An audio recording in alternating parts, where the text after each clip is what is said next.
Hi, this is Ravi from the Nifty BN channel.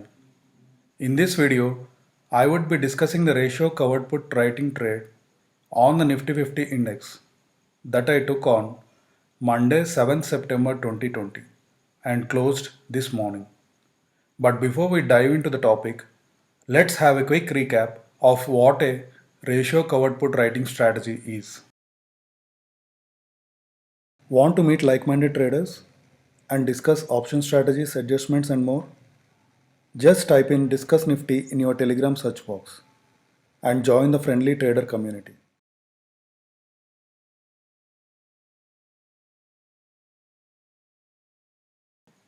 Let's compare the traditional covered put with the ratio covered put. The traditional covered put writing is a bearish to neutral strategy. It is to simultaneously short an underlying instrument, usually a futures contract, and short a put on that instrument. Whereas ratio covered put writing, as the name suggests, is to simultaneously short an underlying instrument and short more than one put on that instrument. For example, you could be short one Nifty 50 futures contract and short two puts.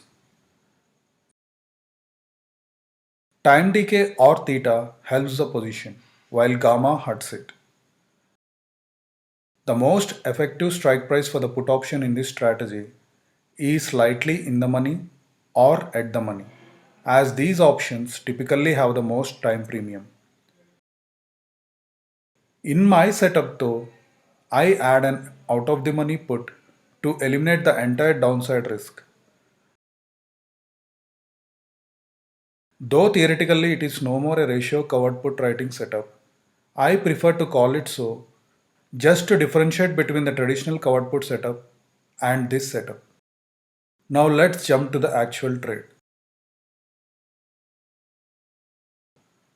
I took this ratio covered put writing trade on Monday 7th September 2020. Sell one lot of Nifty September future at 11306. Sell two lots of Nifty 10th September 11300 put at 104.25. Buy one lot of Nifty 10th September 11250 put at 84.7. The initial break-even point is at about 11,430.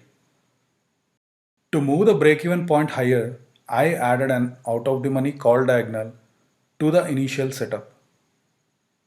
The out-of-the-money call diagonal looks like this.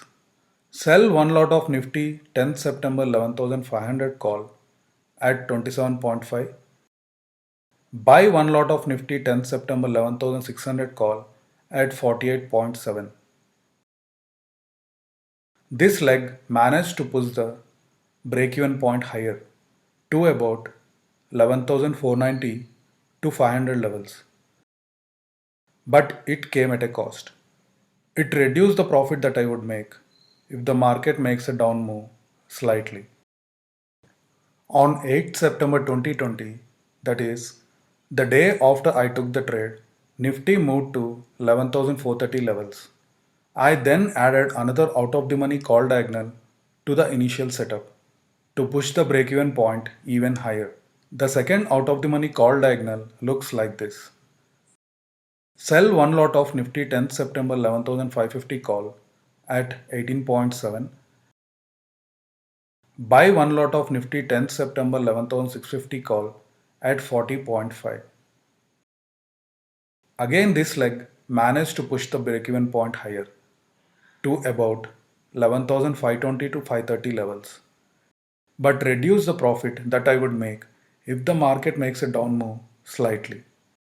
Had Nifty managed to breach the above mentioned 11,520 to 530 levels, I would have booked profit in the 11,250 11,300 put leg and rolled up to 11,300 to 11,350. But this did not happen. Nifty ended the day at 11,295.85 and I was sitting on an unrealized profit of about rupees 2,300.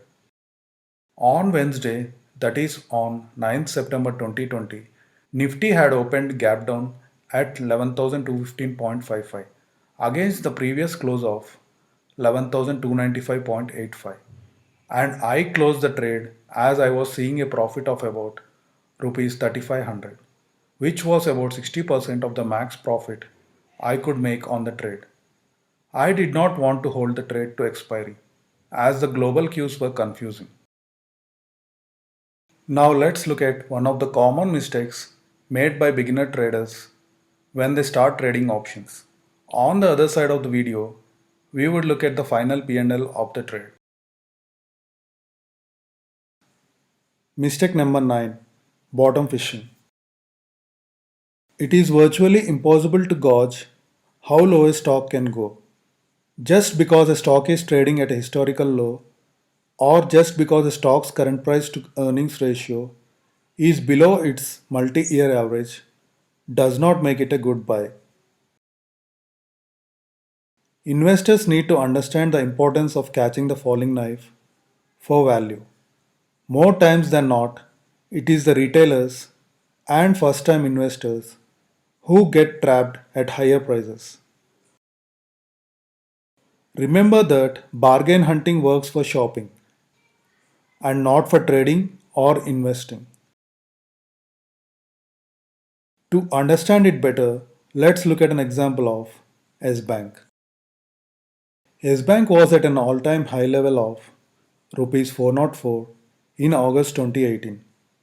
When it dipped to a low of rupees 146.75 in November 2018, it looked like a good buy to many investors. But the stock continued its downward march and reached a low of rupees 29 in October 2019. But if you thought this was the lowest S Bank can go, you are mistaken. The stock is currently trading below rupees 20 after hitting an all-time low of rupees 5.65 on March 6, 2020. So think twice before your next bargain hunt. Now let's look at the final profit and loss of the trade. I lost a little, about rupees 356.25 on the adjustment legs, but made a decent profit, that is rupees 3896.25 on the initial ratio covered put writing setup. The overall P&L of the trade is rupees 3540. As I already had a bullish installment collar setup in my account, the margin required for this ratio covered put writing setup was only about rupees 40,000. So the return on investment is about 9%, which is excellent for a 2-day trade. Had the market made an up move instead of a down, the diagonal spreads would have saved me to an extent, as both the diagonal spreads together push the break-even point higher by about 50 to 60 points. One should realize that any adjustment comes with a catch. If it is able to push the upper break-even point higher, it would reduce the profits on a down move, and vice versa. Note that ratio covered put writing is an advanced option strategy and requires active management. It is not suitable for rookies, that is, beginners in options trading and working professionals. Thank you for watching. Please post any questions you have in the comment section. Also, do not forget to like the video and subscribe to the channel. To find us on Twitter and Telegram, use the username NiftyBN. Also, I post some of my trades to the community tab, so don't forget to check that from time to time.